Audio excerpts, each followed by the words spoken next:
राधा का पति और रोहन की पत्नी तो बाहर बिजनेस मीटिंग पर गए होते हैं और सिर्फ घर पर रोहन और राधा ही अकेली होती हैं।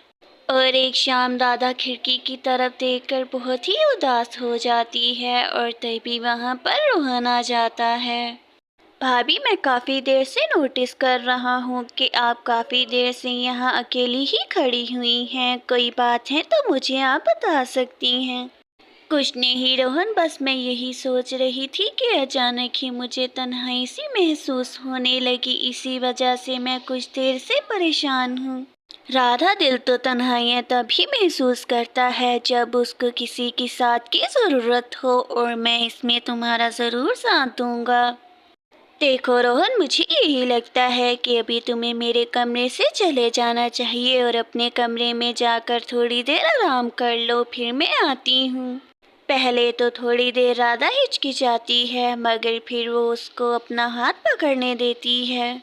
देखो रोहन, मुझे मालूम है कि ये हम जो कुछ भी कर रहे हैं ये बहुत ज़्यादा गलत है, मगर अब मैं अपने जज्बात पर और काबू नहीं रख सकती। कुछ जज्बात भाभी हमें ज़रूर गलत लग रहे होते हैं, मगर हमारे दिल को मालूम होता है कि वही जज्बात जो हमारे हैं वो सच हैं। रोहन तो अपनी भाभी के करीब आता है और फिर उसका हाथ पकड़ लेता है।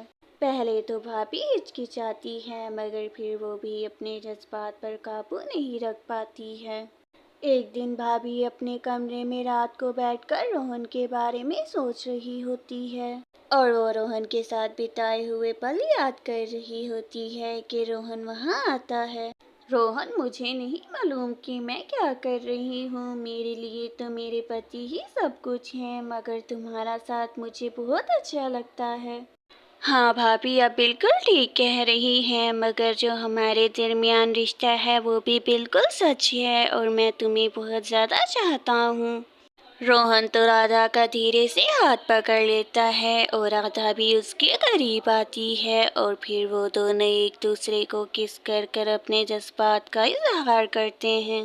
देखो रोहन, तुम्हें मुझसे वादा करना होगा कि आज जो हम आपस में वक्त रात को बिताएंगे उसका जिक्र तुम कभी भी किसी से नहीं करोगे।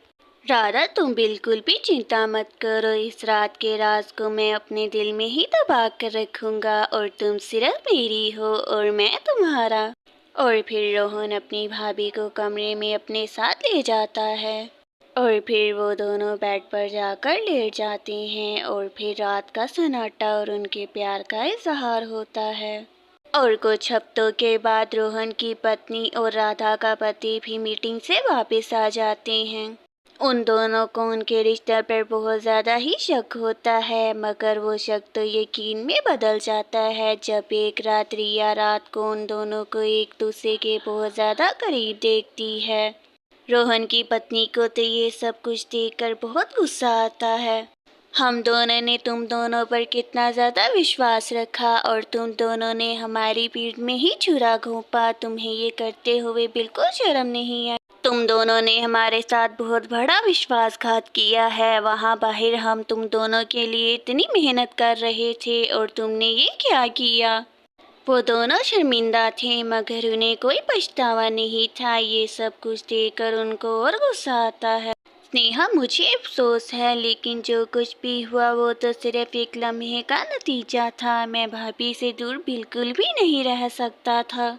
विक्रम, मैं तुमसे बहुत ज़्यादा प्यार करती हूँ, मगर उस वक्त मैं रोहन के लिए अपने जज्बात नहीं रोक पाई, तो मुझे इसके लिए माफ़ कर दो। तुम दोनों को तो हमसे बिल्कुल भी प्रेम नहीं है और तुम्हें अपनी भूल का बिल्कुल भी पछतावा नहीं है। तुम दोनों ने हमें बिल्कुल बर्बाद कर दिया है। राधा, मुझे तो विश्वास ही नहीं हो रहा है कि आखिर तुम मेरे साथ ऐसा कैसे कर सकती हो। तुमने तो मेरी पूरी जिंदगी ही बर्बाद कर दी। विक्रम और स्नेहा तो उन दोनों को माफ़ करने का फैसला लेते हैं क्योंकि वो उन दोनों को बहुत ज़्यादा प्रेम करते थे। अब तो घर का माहौल फिर से नॉर्मल होने लगता है, मगर रोहन और राधा के दिल में तो अभी भी एक दूसरे के लिए वही जज्बात थे। रोहन राधा को कहता है कि अगर एक पल के लिए भी उसने उसके लिए कुछ महसूस किया हो तो वो उसको मिलने आए।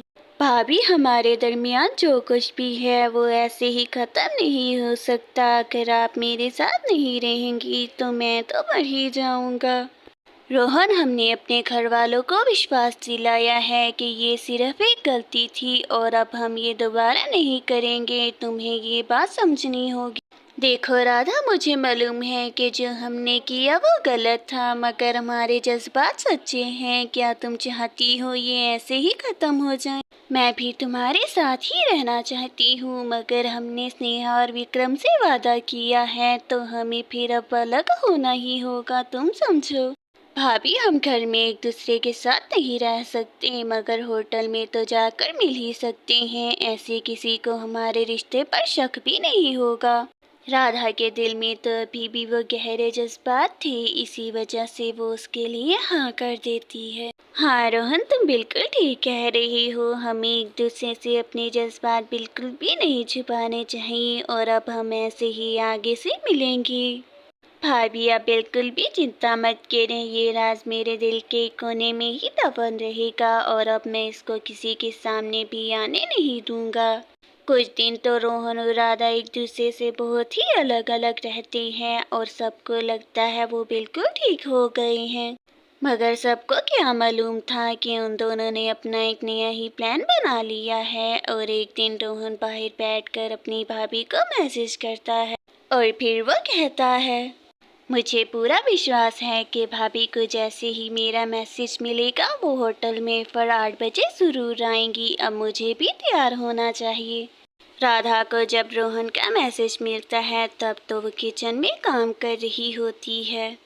रोहन, तुम बिल्कुल भी चिंता मत करो, मैं तुमसे मिलने के लिए वहाँ पर ज़रूर आऊँगी। तुम्हारे साथ वक्त बिताना मुझे भी बहुत ज़्यादा पसंद है।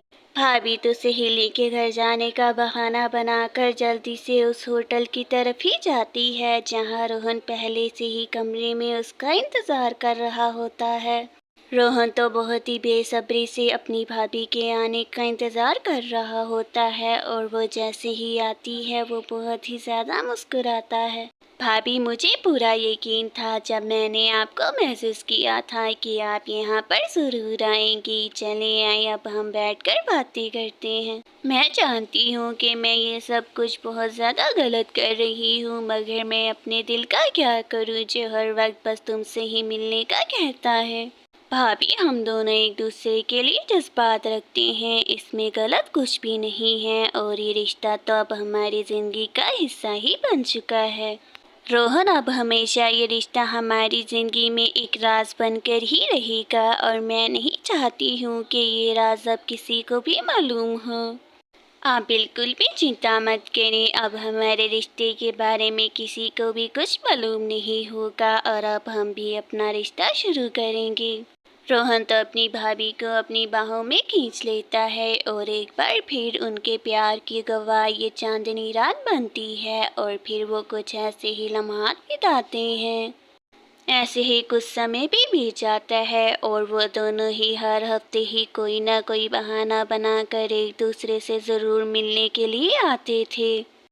विक्रम और स्नेहा के सामने भी वो दोनों बहुत ही नॉर्मल रहा करते थे, मगर दिल में ही वो अपने रिश्ते को बहुत ही आगे बढ़ा चुके थे। और फिर एक दिन रोहन अपनी भाभी से घर के करीब ही मिलता है और कहता है उससे, भाभी, आम की आंखें तो झील की तरह गहरी हैं और मैं आपको बताना चाहता था कि आज हम दोनों फिर उसी होटल में ही मिलेंगे।